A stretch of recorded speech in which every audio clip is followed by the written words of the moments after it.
بسم اللہ الرحمن الرحیم۔ حضرت موسیٰ علیہ السلام کا نکاح کس طرح ہوا؟ حضرت شعیب علیہ السلام بہت بوڑھے ہو چکے تھے، اس لیے ان کو ضرورت تھی کہ کوئی نیک آدمی ملے جو ان کی بکریوں کی دیکھ بھال بھی کرے، اور اس کے ساتھ ان دونوں لڑکیوں میں سے کسی ایک کا رشتہ بھی کر دیا جائے۔ اللہ تعالیٰ نے حضرت موسیٰ علیہ السلام کو ان کے گھر پہنچا دیا۔ علیہ السلام کے بعد حضرت شعیب علیہ السلام نے اپنی دلی خواہش کا اظہار کر دیا، جیسا کہ ارشاد باری تعالیٰ ہے۔ شعیب علیہ السلام نے کہا کہ میں چاہتا ہوں کہ ان دونوں لڑکیوں میں سے ایک کا تیرے ساتھ اس شرط پر نکاح کر دوں کہ تو 8 سال میری ملازمت کرے، اور اگر 10 پورے کرے تو تیری طرف سے ہے۔ میں تجھ پر کوئی مشقت نہیں ڈالنا چاہتا، تو مجھ کو انشاءاللہ خوش معاملہ اور بھلے لوگوں میں سے پائے گا۔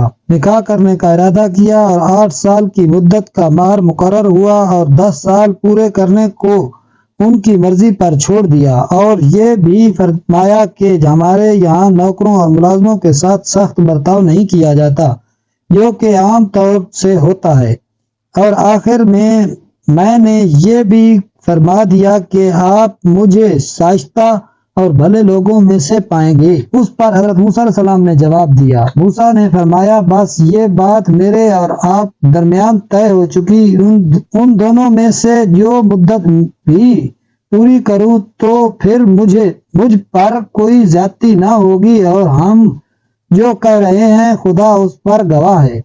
چونکہ حضرت شعیب علیہ السلام نے وقت کی پابندی اور سخت برتاؤ سے انکار کر دیا تھا، تو حضرت موسیٰ علیہ السلام نے بھی اس ملازمت کو قبول فرما لیا، اور حضرت صفورہ سے آپ کا نکاح ہو گیا۔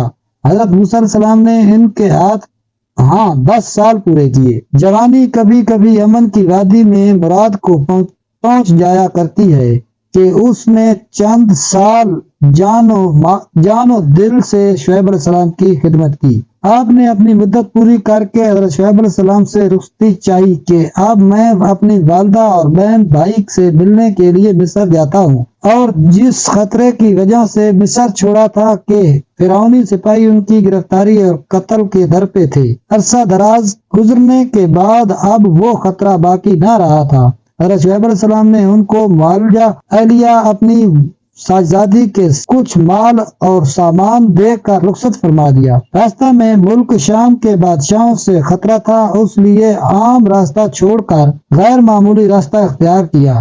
سردی کا موسم تھا، اہلیہ محترمہ قریب الولادت تھی، صبح و شام میں ولادت کا احتمال تھا۔ غیر معروف راستہ اور جنگل میں راستہ سے ہٹ کر کوہ طور کے مغربی اور دائمی سمت میں جا نکلے۔ رات اندھیری اور سردی تھی، اسی حال میں اہلیہ کو درد ذر شروع ہو گیا۔ موسیٰ علیہ السلام نے سردی سے بچاؤ کے لیے آگ جلانا چاہا۔ اس زمانے میں ماچس وغیرہ کے بجائے چکمکا پتھر استعمال کیا جاتا تھا، اس کو رگڑنے سے آگ پیدا ہو جاتی تھی۔ اس پتھر کو استعمال کیا مگر آگ اس سے نہ نکلی۔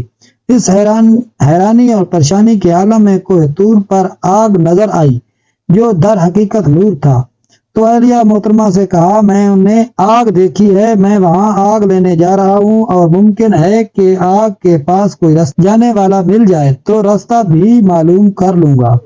مسند احمد میں روایت ہے کہ موسیٰ اس آگ کی طرف چلے، اور جب قریب پہنچے تو عجیب حیرت انگیز منظر دیکھا کہ ایک بڑی آگ ہے جو ایک ہرے بھرے درخت کے اوپر شعلے مار رہی ہے، مگر حیرت یہ ہے کہ اس کا کوئی پتا یا شاخ جلتی ہوئی نظر نہیں آ رہی، اور آگ نے درخت کی تر و تازگی میں اضافہ کر دیا ہے۔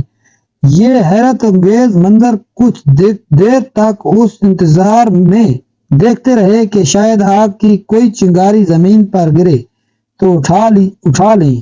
جب دیر تک ایسا نہ ہوا تو موسیٰ علیہ السلام گھاس وغیرہ کے کچھ تنکے جمع کر کے آگ کے قریب گئے تو یہ آگ پیچھے ہٹ گئی، اور بعض روایت میں ہے کہ آگ ان کے طرف بڑھی اور یہ ڈر کر پیچھے ہٹ گئے۔ بہرحال آگ حاصل کرنے کا مطلب پورا نہ ہوا۔ اگر آپ کو ہماری ویڈیو اچھی لگے تو کائنڈلی سبسکرائب کریں، لائک کریں، شیئر کریں۔ ملتے ہیں نیکسٹ ویڈیو میں، تب تک کے لیے اللہ حافظ۔